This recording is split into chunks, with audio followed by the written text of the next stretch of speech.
Welcome to physics class of plus 2.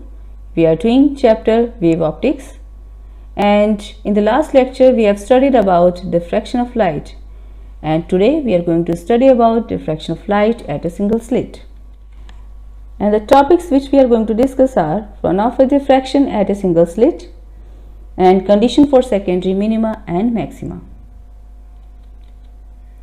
Let's see the diffraction of light at a single slit.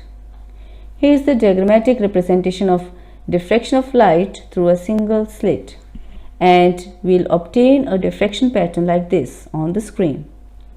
Now this capital D is the distance of the slit from the screen, and this small d is the distance of A from B, means it is the width of the slit. As the width of the slit, this d is comparable to the wavelength of light, or we can say that they are of same order. Therefore, diffraction occurs when light passes through the slit. Here W and W dash is the plane wavefront. The wavelets from the same wavefront reaches the point O are in same phase. Therefore, O is the point where we will get the light of maximum intensity. And here you can see the light of maximum intensity, and this is called central maxima. After central maxima, you can see a dark fringe is there and then another bright fringe, but the intensity of this bright fringe is somewhat less than the previous one, and then again dark fringe and then again bright fringe, dark and bright. But the intensity of bright fringes goes on decreasing as it moves away from the central maxima.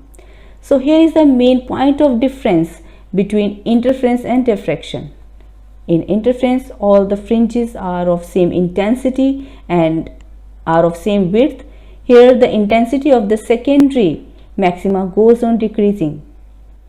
So let's see what are the different conditions for central maxima or minima. So this is the diffraction pattern which you will observe on the screen. This is central maxima, and on either side of central maxima we'll get dark band and weak bright bands alternatively. So this is the dark band, this is bright, dark, bright bands. So to see the condition for secondary maxima and minima, let's go to the same diagram again. To find the condition for maxima and minima, we'll consider point P on the screen, where wavelets from A and B will have a path difference of Bn. And if you will observe this triangle carefully, ABN is a right angle triangle and theta is the angle, and this angle is 90 degrees. So this is perpendicular and this is hypotenuse, and we know that sin theta is equal to perpendicular upon hypotenuse, or we can write Bn upon AB is equal to sin theta, or Bn is equal to AB sin theta, as AB is equal to D. So we can write Bn is equal to D sin theta. So which gives the relation for path difference, that path difference is equal to D sin theta.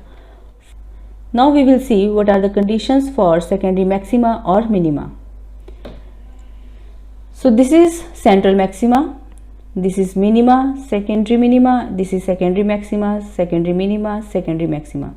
So condition for nth order secondary minima means this is the first order, this is second order. For any nth order secondary minima, d sin theta, which is path difference, it should be equal to n times lambda, where n is 1, 2, 3 and so on, and d is the width of the slit and lambda is the wavelength of light used.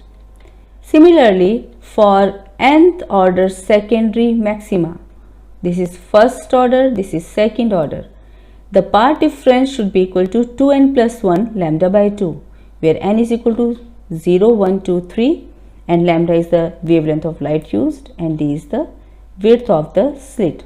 So these two are the condition for secondary maxima and minima. Let's see condition for central maxima. This is central maxima. On the graph you can see it has the maximum intensity and maximum linear width. The width of the central maxima is simply twice the value for n is equal to 0. So twice the value of d sine theta is equal to 2n plus 1 lambda by 2, because this is the condition for secondary maxima. And here n value starts from 1, 2 and 3. It means for n is equal to 0, we will get the value for central maxima. Therefore, angular width of central maxima will become 2 theta is equal to 2 lambda by small d, and width of central maxima will become 2 lambda capital D upon small d, where capital D is the distance of slit from the screen. Now let's see the difference between interference and diffraction. The interference is due to superposition of two different wave trains or wavefront coming from coherent sources, whereas diffraction is due to the superposition of secondary wavelets from the different parts of the same wavefront. Second point, fringe width is generally constant, whereas in case of diffraction, fringes are of varying width, which we have already seen in the diagram. Third point, all the maxima have the same intensity, whereas the maxima are of varying intensity in case of diffraction.